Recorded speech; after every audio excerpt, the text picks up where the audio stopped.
For this problem, we're going to solve a polynomial inequality. We want to solve the inequality x squared minus 10x plus 24 is greater than or equal to 0. If we go ahead and let f of x equal the left-hand side, x squared minus 10x plus 24, we're solving the inequality f of x greater than or equal to 0. To do that, we'll start off by finding where f of x is equal to 0. That is, we'll solve x squared minus 10x plus 24 is equal to 0. This is a quadratic equation.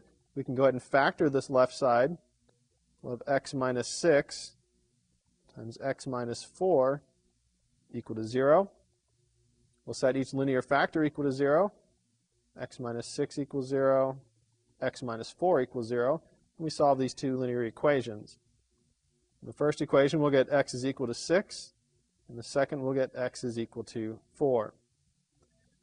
We'll use these zeros of our function f of x to divide the real number line into 3 subintervals. We'll go ahead and make up a table.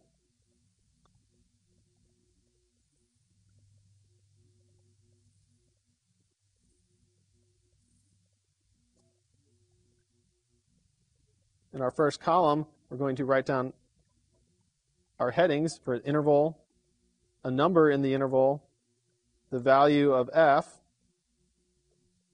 and then our conclusion.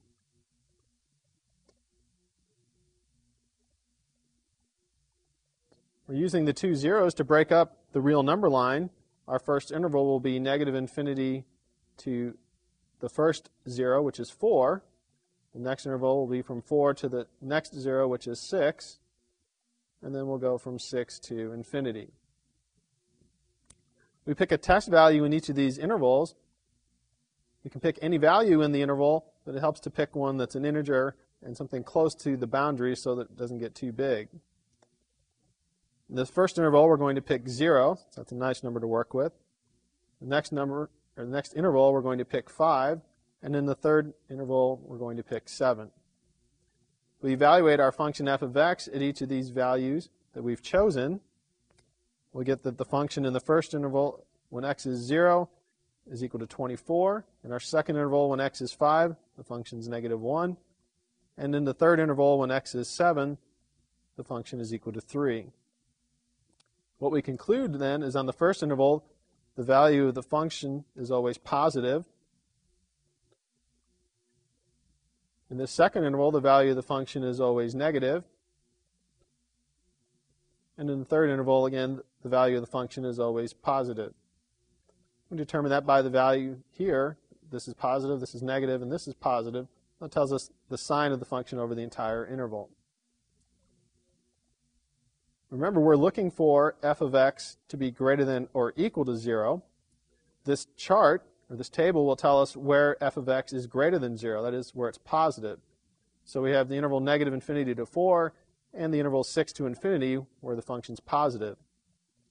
We also need to know where the function is equal to 0. We actually solve that right here when we set f of x equal to 0 to find our breaking points for the real number line. So we can say that f of x is equal to 0 at 4 and 6. F of x is greater than 0 on the interval negative infinity to 4 and the interval 6 to infinity. If we put all that information together, we can get our solution set for our original inequality as a set of values for x such that x is less than or equal to 4 or x is greater than or equal to 6.